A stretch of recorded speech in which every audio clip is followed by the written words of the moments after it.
तर सीना नदीच्या महापुराचा जिल्हा परिषदेच्या शाळांनाही मोठा फटका बसला। जिल्ह्यातील 431 जिल्हा परिषद शाळांचं नुकसान झालंय। सोलापूर जिल्ह्यातील माडा असेल, करमाळा असेल, मोहोळ असेल, या शाळेंमधील जे आहे ते साहित्याचं जे आहे ते मोठ्या प्रमाणात नुकसान झालेलं आहे। त्या बाकी सगळीच वर्ग सगळं पाण्यात बुडून नुकसान झालंय। सगळं भेगा पडल्या त्या कमी आम्हाला लवकरात लवकर मदत करून शाळा बांधून द्यावं।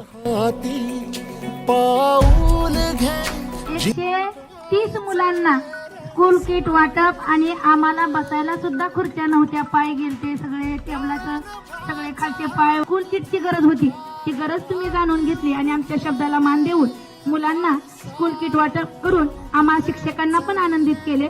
म्हणून मी भोलेनाथ मित्रमंडळ ट्रस्टचे, आपल्या आवाटी टीमचे, आवाटी ग्रामस्थांचे कायम ऋणी